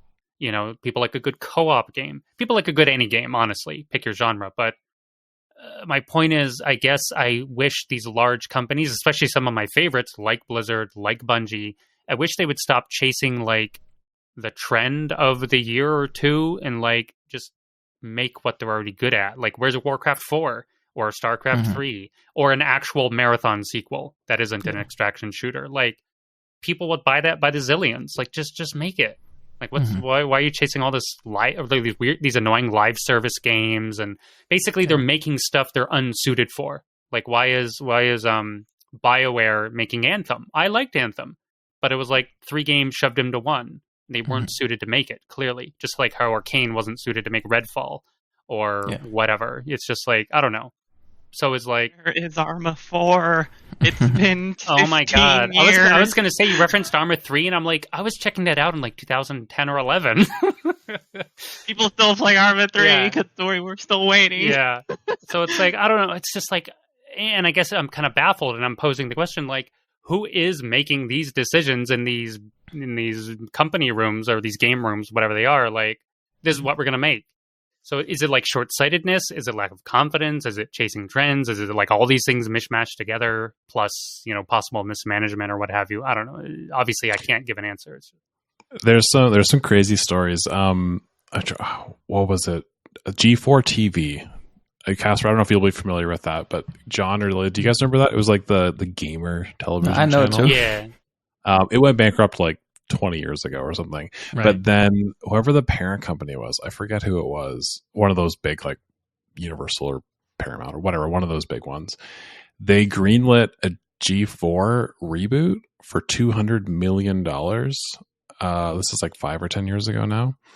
And then it came out later. The reason they rebooted it and spent that much money, hired that many people who of course got laid off a year later, is because one of the senior leadership people, his son liked G4 TV when he was young. Wow. It was just like, oh, this guy has like no clue, and they're competing with like sites like IGN and stuff, but really like IGN and GameSpot are kind of in the twilight of their career. It's really YouTubers that you're competing with and Twitch streamers. Mm-hmm. But it's like anybody with a brain in the gaming industry would tell you don't spend $200 million on a reboot of a gaming television channel. Right. Yeah. But like they're just like, oh, let's do it, and then like the thing that sucks the most is like it's one thing if you like, let's say you live in New York City and you get hired by G4 and they lay you off, and it's like, okay, you're in New York City, you can find another job. If you relocated to New York City for that and moved your family and your kids and everything, that's like and then that's the human like, cost. Like super unethical with the company too, because like maybe they had the intentions of being profitable, but anybody with a brain who knows gaming at all would tell you that's gonna die immediately. Didn't they try to reboot it again recently, like last year or two? And there was this whole weird... That's probably what you're thinking of is that most recent reboot. I forget when it was. It was kind of recently because the actual channel went bankrupt like 2012 or something. But. And the host was like a total a-hole to like everyone and was promptly like fired a few days later or something. I don't know. It was this whole weird thing. They had like hundreds of staff. It's like if you're gonna if let's say like us four, we're gonna make this new gaming, I don't know, multimedia conglomerate and like make money. Our first order of business would not be let's secure a $200 million loan and hire 300 people. Oh my god! No, I don't think we would do that. No. Let's start with the four of us making YouTube videos or something, and then maybe in next year we'll hire 3 people. Right. I don't know, but yeah, it comes down to certain people who have the power and responsibility just make really poor decisions in entertainment, like the. I forget. I don't think it's Sony. Whoever made the Morbius movie, I never saw it, but it like totally flopped. Sony, And then there was a meme campaign about it, like it's Morbin time or whatever. And then some executives saw that, thought it was genuine interest, and re-released the movie again. It's like, really? You didn't understand this was a meme campaign? Like, so some people are just, I don't want to be mean, but they're just not very intelligent or good at their jobs. They don't pay attention. They're not conscious. Whatever like combination of factors it is, it's just like this is such a dead on arrival idea. Like, what is wrong with you? I mean, the person who makes decisions like that may be super smart if they worked in a different industry that they understood better or something. Like maybe they're a really great manager who just doesn't understand the industry they're in and like apply general management skill to. Really I don't know. It's just a lot of disconnect. Not in tune with the fan base, consumer base, whatever you want to call it, stuff like that. Like gamers aren't that hard to please, honestly. And that goes back to what you were saying of like people, these gaming companies see these trends and are like, oh, let's pile in on that, and it's like, no, man, they're not buying like, I don't know what's a good game that just came out, Helldivers 2, right? Like. People aren't piling into Helldivers 2 because it's a great third person shooter and everyone loves third person shooters now. That's all we should make third person. Right. No, it's like no, like this was a niche market. Like it's Helldivers 2, right? Like it already had an establishment in the past, and they continued that trend, and people liked it. And instead of focusing on the parts that don't matter, like a meme campaign or a genre or whatever, it's like you have your market base, you have your customer base, like just do what people want, and people will probably fall in on that. And I guess the major disconnect there is that they focus on the wrong part of what it is, what people want. Yeah, somehow they're not tuned in. Sam was just mentioning Naughty Dog in the chat. Oh, a Last of Us live service game? That sounds terrible. Well, so Last of Us 1 had the multiplayer mode, which was like reasonably popular, but it's just a multiplayer mode for the Last of Us game, and obviously the focus was the single player, the story. And Last of Us 2 came out, and they said we're going to have Last of Us factions coming. And Naughty Dog's like probably, if not the best game developer in the world, they'd be like top 3 or top 5 for sure. Yeah, it kind of depends on your preferred type of game, but they're they're in like they're very the good at what upper- they do. Yeah. Yeah, they're like elite, like top 3 for sure. So they just canceled their Last of Us factions like a few months ago, but they've spent like Last of Us 2 came out in 2019. So they've been working assumedly full time on this live service project since then. Mid 2020 for Last of Us 2. Yeah, so now they canceled late 2023. So the 3.5 years of the best developer in the world. Maybe they're going to reuse some of that work, but most of it's probably just getting thrown in the trash. It's actually shocking how many of these big studios, especially single-player game developers, suddenly start chasing the live service trend. I don't even know if any of them have worked out. It's just like flop after flop after flop, whether it's BioWare or Arcane or Naughty Dog or whoever. It's just like, what are you doing? Like, stop that. When it comes to live service, and this is like, it's like a trigger for me. You just hit something. Let's go, Lily, unleash. Like, it's people are using live service as an excuse for laziness. That's what I feel. It's like, we're going to release it's the same thing with early access and games just sitting in early access forever. It's almost the same thing. People are like, this game is not ready to release. It has clear flaws. The vision is not complete. The story is not complete, and we're just gonna just throw it out there. Call it early access, call it live service, call it whatever you want, and they just throw these games out the window. And whenever people complain, it's like, oh wait, this is live service. It's early access. We'll patch this. We'll add this in later. This will be a DLC. It's like, no, like we need to go back. I think in certain aspects, right? And I know this is maybe a little what do you call it? Hypocritical, given I was just saying, forward progress is a good thing. But this is one part that really, I think, pisses a lot of people off. Is sometimes it works. And sometimes it has to be live service. Like MMOs obviously have to be live service. Right. You have to add things in sequence for things like that. But there are some games like, I don't know, Halo Infinite. Why did that have to be live service? Like the multiplayer part, sure. But like the campaign has generally been regarded as having a good framework and having good ideas, but it just wasn't all there. And it's like you rush to the finish line, and you could have made things so much better. And yes, there's also the flip side, right? Getting out of developer hell and not keeping things in reserve for too long. But at the same time, it's like there has to be a better balance for this. There has to be a better usage for things like live service and early access, other than screw it, we'll tackle it later, toss it out in the market, see what happens. I definitely think it's an issue when such a crutch. Yeah, I definitely think it's an issue when they push out a live service that feels very incomplete and call it a live service, but like call it release 1.0. I don't necessarily think early access falls into the same category. Like, obviously, if it's in early access for like literally forever and it never leaves it, then okay, maybe there's a problem there.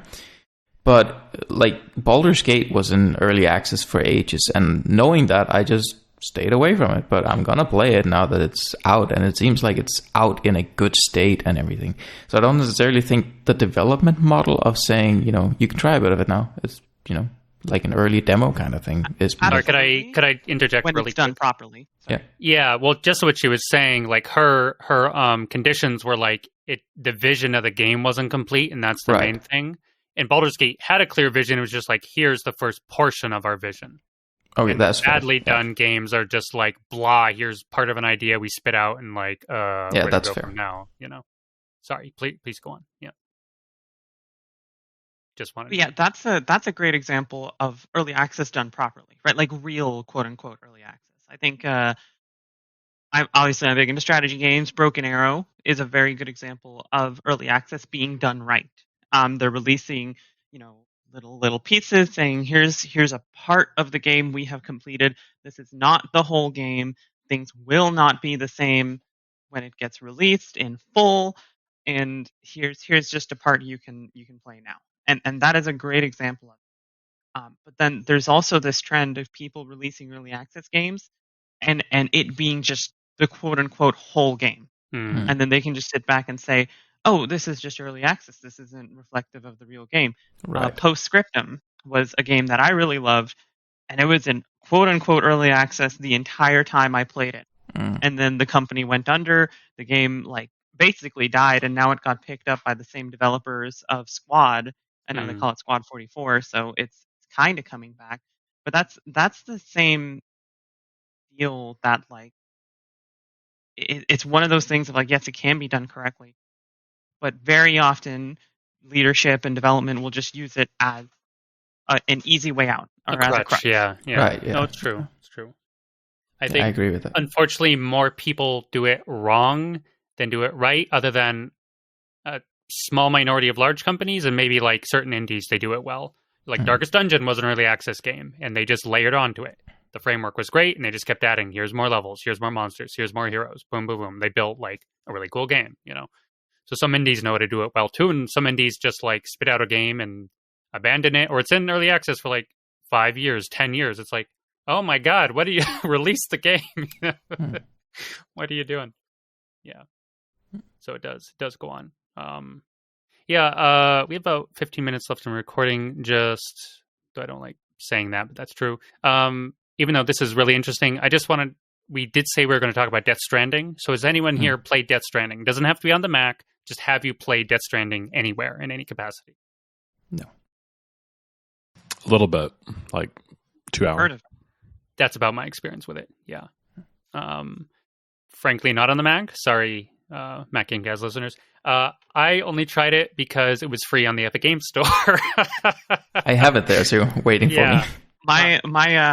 My whole understanding of it is that the crossbow guy from Walking Dead is in there, and that's it. That's Daryl Dixon, and it's Daryl Dixon, and he's got like a weird tar baby thing, and he like comes back to life. The whole game's really weird, really bizarre, and honest. I spent about 2 hours playing it.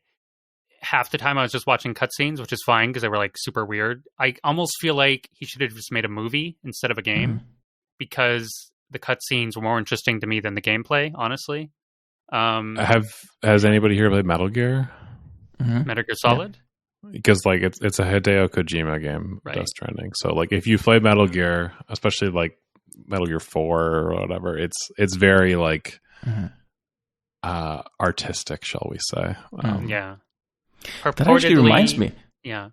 You know how on the Apple stage, I think it was dubbed up, Hideo Kojima said he'd always been an Apple fan. I was excited to bring Death Stranding to the Mac. Metal Gear Solid 4 had an iPod in it. So actually, like, that might not actually just be something he's saying. Wow. That might be true. Wow, cool.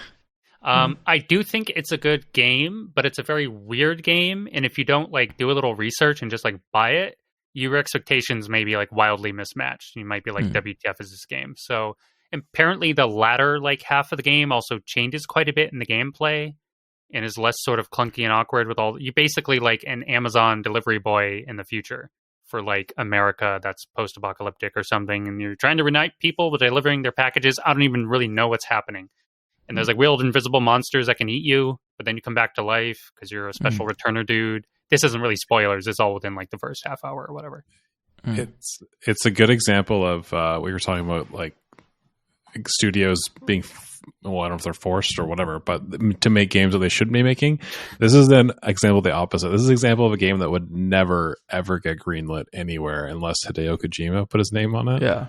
Like it's like we have a post-apocalyptic sci-fi, like Lovecraftian setting. So you're like, oh, that sounds really good. We have a really good game here. And you're going to be an Amazon delivery guy and you're just going to walk around and that's the game. But it's really fun. I've watched it a bunch. It's very like atmospheric and like it's the kind of game where you can play.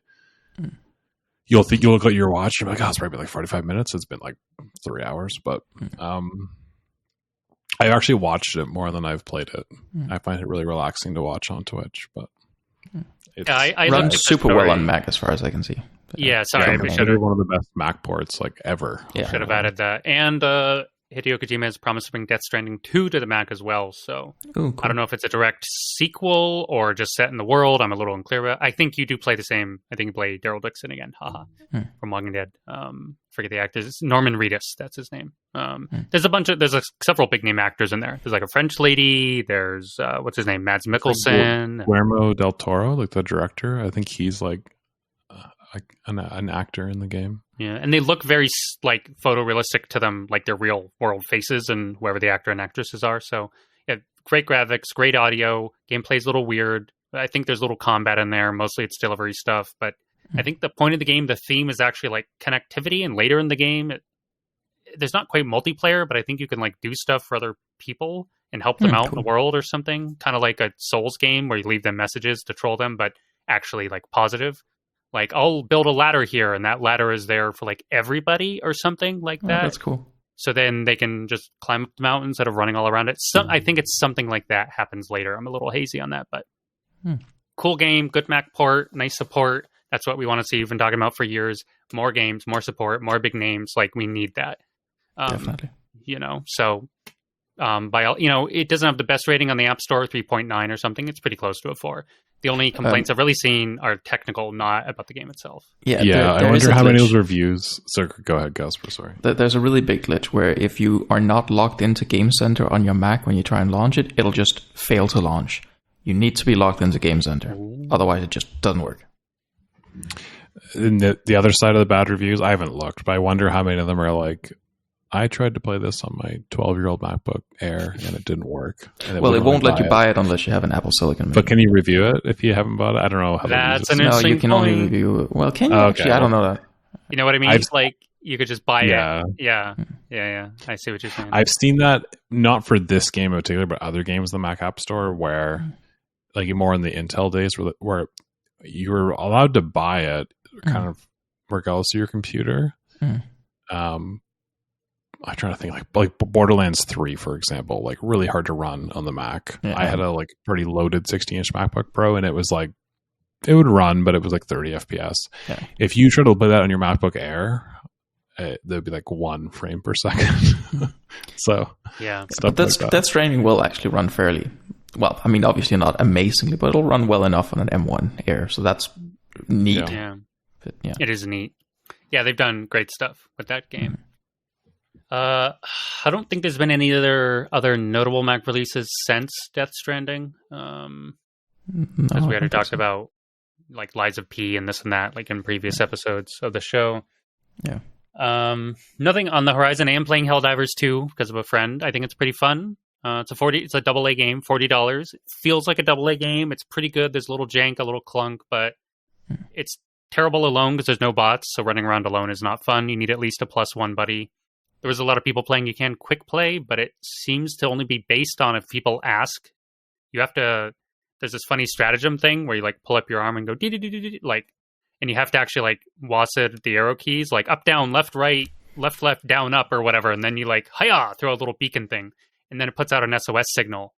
So I think people only join your game if you do that, or you can only join theirs if they do that. So the quick play is a little weird. That aside, the game's pretty dang fun when you're actually playing with other people, a friend or randoms or whatever. It's basically Starship Troopers with like, I don't know what, a slight dash of, but also there's like Terminator robots in some of the worlds. Cool. Otherwise, it's like 80% Starship Troopers. It's satirical, ironic, but it's fun. You know, pretty good graphics, good shooty stuff, blowing up bugs and robots and whatever. Still waiting to finish Baldur's Gate 3, Cyberpunk. What other game? I think there was another game in there somewhere. So I'm not really looking to buy. I wasn't looking to buy a new game. It's just my friend was like, come on, this game's great. Come play. I'm like, all right, because he's my good buddy. So I bought the game. Otherwise, I finally beat Baldur's Gate, so I highly recommend that. Cool. Nice. I immediately started a new playthrough, like literally as soon as I finished it. Naturally. Yeah. Casper, I'm what halfway in Pathfinder, I think, at 350 hours. So Wrath of the Righteous or no, Kingmaker. I'm still on Kingmaker. Oh my god, really? Okay. It just takes ages, but it's excellent. Yeah. I'm still eyeballing their latest 40k game, Rogue Trader, but I'm waiting for a bunch of patches. Apparently it needs them. So yeah. Lily, have you had any time for gaming or just stuck on military flight simulators or whatever? Well, Yes, but I had a little bit of time. I've been getting back into strategy games, so I picked up Warno and I started playing that. And they actually just released a campaign, so I have been started on that. Which game was that again? Uh, Sorry. Warno, Warno? Like, how's that spelled? Sorry. put that in the chat for you, like Warn with an Oh, O. that okay. That's what I thought. That's what I Yeah. thought. It seemed funny. Yep. So the name is actually based off a type of military order, a warning order, Ah, and that gets shortened to a Warno. Um, and it's a really fun game. I've quite enjoyed it. looks good. Yeah. And it is in early access. Dun dun But dun. it so far, and fingers crossed it remains that way. They're actually doing a really good job of doing a real early access with milestones and content releases. Rated So far, very they've been keeping positive. up to Yeah. their timeline, so Hmm. very good start, and I hope to see it continue that way. Nice. I've also been playing a bit of Star Wars Jedi Survivor. Hmm. Kind of fallen back into the single player trends, just with the army being as it is, not a lot of time for multiplayer games. Hmm. Star Wars Jedi Survivor sequel to what was it called? Jedi. Fallen. No, yes, Fallen Order. Yeah. Star Wars Jedi Fallen Order. Improved on a lot of the mechanics. Kind of puts you back into the beat of your character after a little bit of a time skip. And then what was the last game I was gonna? Oh crap! My brain's not working.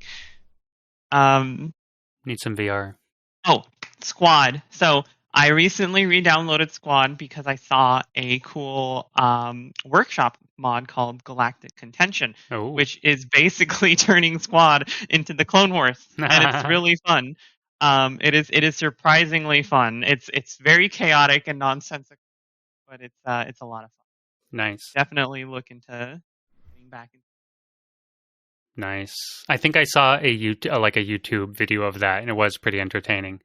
It was like it was fun. Yeah, it was fun to watch. For sure. I used to be into mill Makes sims. absolutely no sense. For some reason, I'm not anymore. I don't know why. I'd be more into like Warno or that other strategy game you mentioned that was still coming. I forget what it was. Broken Arrow. Yeah, that one. I'd be more into those kinds of games for sure.